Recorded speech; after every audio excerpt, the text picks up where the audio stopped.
Pakinggan muna natin itong naging pahayag po ni Attorney Romulo Macalintal at iko-courtesy po natin itong mga kabida sa ANC. Narito po.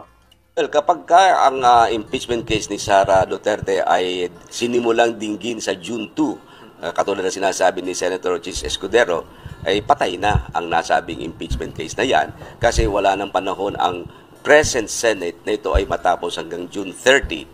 Kasi maliwanag sa Rule 44 ng Senate Rules mismo na kapag ang Kongreso ay nag-terminate o natapos ang kanilang Congress sa panahong ito, hindi na po pwedeng i-take up yung previous matters and proceedings. Ibig sabihin, yung nakabimbin ng mga kaso, mga nakabimbin ng mga bagay na dapat na tinitake up ng present Senate, hindi na pwedeng buhayin doon sa bagong Senate. Maliban na lamang kung yung bagong Senate ay bubuhayin nila muli ito. Pero kung ito'y bubuhayin nila, ikukonsider yan na as if they were presented for the first time. Na sa kasong ito ng impeachment ni Ms. Sara Duterte, kung ito ay tatanggapin ng new Senate, mangyayari niyan na parang bagong impeachment case ito na ipinapile sa bagong Senado. Na siyempre, nasasabihin naman ni Ms. Sara, hindi na po pwede yan. Sapagkat kung may bagong impeachment case, sakop ito ng tinatawag na pagbabawal sa ating saligang batas na hindi pwedeng magkaroon ng dalawang impeachment case sa loob ng isang taon. Nang ibig sabihin, sa loob ng isang taon, isang impeachment case lamang ang pwedeng isampa sa isang impeachable official. So, ang mangyayari, dapat yung same impeachment lang, pero matatransfer sa new Senate? Ganun. Yes. Para hindi mangyaring dalawa. No, kahit na yung same impeachment case ang ibibigay sa bagong Senate, iyon ay ituturing na bagong kaso. Hindi ito ituturing na lumang kaso, kundi ituturing itong bagong kaso as if they were presented for the first time. Kaya ang mangyayari niyan, sa loob ng isang taon, parang lumalabas na dalawang impeachment case ang isinasampa laban kay Ms. Sara Duterte na ipinagbabawal ng ating saligang batas.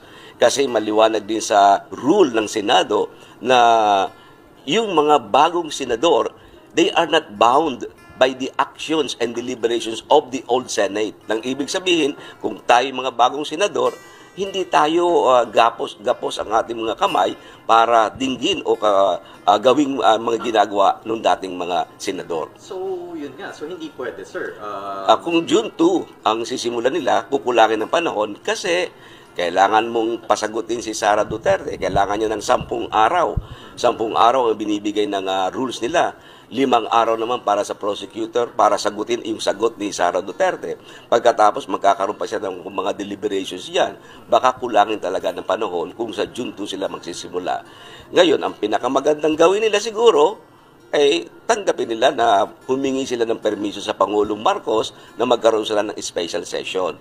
Kasi sa special session, bahala na in 23 senators na sila ang mag-decide kung dapat ilang ipagpatuloy itong impeachment case nito ni Ms. Sara Duterte. Pero kung special session, sir, parang hindi ba magmumukhang parang mamadaliin para mahabol na matapos before June 30? Well, talagang ganyan. Politika kasi ito, ano ha? At saka, siyempre, hinihintay din naman ng taong bayan ano ba mangyayari. Kasi sayang naman yung ginawa ng House of Representatives, ano ha? Na kung on basis of technicalities, ay hindi matutuloy itong impeachment case na ito ni Ms. Sara Duterte.